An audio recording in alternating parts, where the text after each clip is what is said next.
It's not you. It's not the kids. It's the system that's been feeding us pseudoscience disguised as best practices for decades. What if I told you that reading struggles in your classroom aren't because you aren't creative enough, engaging enough, or doing enough?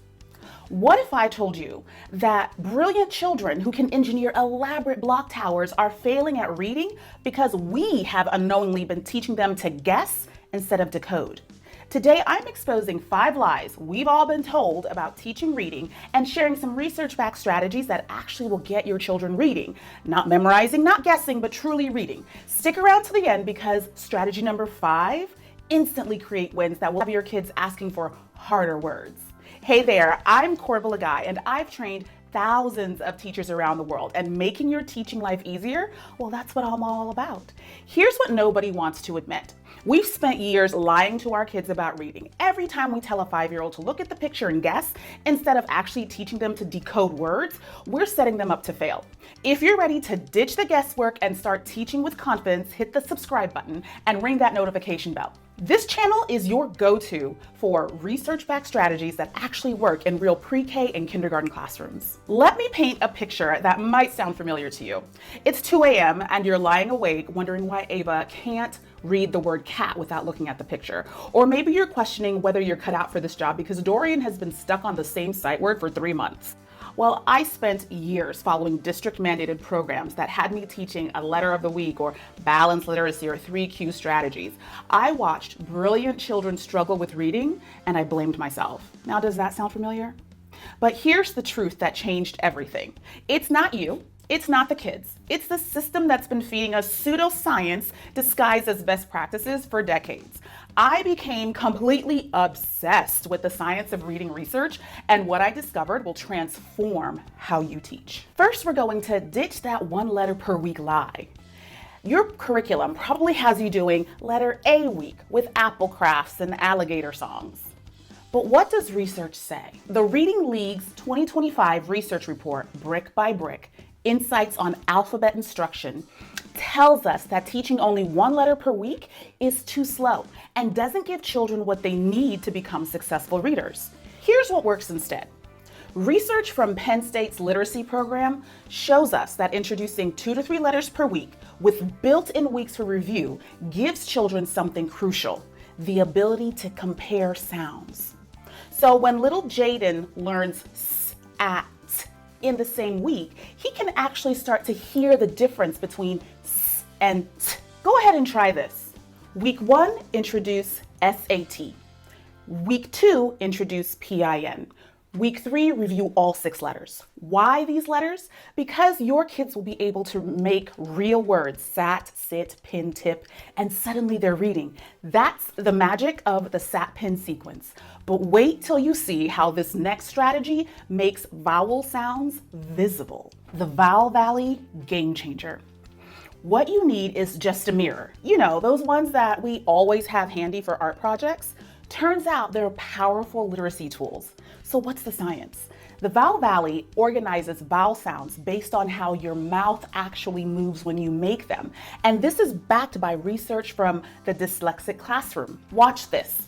When I say ah in cat, my mouth opens wide like I'm at the dentist. When I say eh in bed, it's smaller. And when I say the I in sit, it's even smaller. See how my jaw moves up? That's the Vowel Valley. Why this changes everything. Studies show that when children can see and feel how their mouths move, they distinguish between confusing sounds like eh and I 78% faster than with traditional methods. So try this tomorrow. Grab a small mirror and sit with that child who's been struggling with short vowels. Have them watch their mouth in the mirror as they make each sound. I promise you'll see that light bulb going off. Ready for another strategy to blow your mind with letter sequencing? Strategy 3, teaching letter sounds by their position. Now, what's the secret? Research from the National Center for Biotechnology Information shows that children learn letter sounds more easily when the sound appears at the beginning or at the end of the letter's name. Here's the mind-blowing part. Think about it. The letter B, you hear the B sound at the beginning. The letter M, you hear the M at the end of M. But what about W? The sound W doesn't appear in W at all. That's why it's hard for children to learn. Your new sequencing strategy starts with letters like B, D, J, and all of these here, where the sound is at the beginning of the name. Then move on to letters like F, L, M, S, where it's at the end, but save the tricky ones for later. The results speak for themselves. Teachers who sequence letters like this report 40% fewer letter sound confusion errors in their students. But here's something that's obvious once you know it. Strategy 4, similar case letters first. What most curricula get wrong is that they teach letters in alphabetical order, which means kids are they're trying to learn letters like A, B, D, and G, where the uppercase and lowercase look completely different. No wonder they're confused. Research from Penn State's literacy program shows that teaching letters like C, X, Z first reduces confusion because they look similar in both uppercase and lowercase. One teacher who tried this said, "For the first time in my career, the kids aren't writing letter A backwards in November." Because when you remove the cognitive load, children can focus on the actual sound-symbol relationship. Now, for the strategy that creates instant reading wins, using high utility letters to unlock success. The magic formula, according to the International Literacy Association's 2024 position statement, introducing high utility letters early, those that appear in the English language most often, allows children to form words quickly, and this boosts motivation and confidence.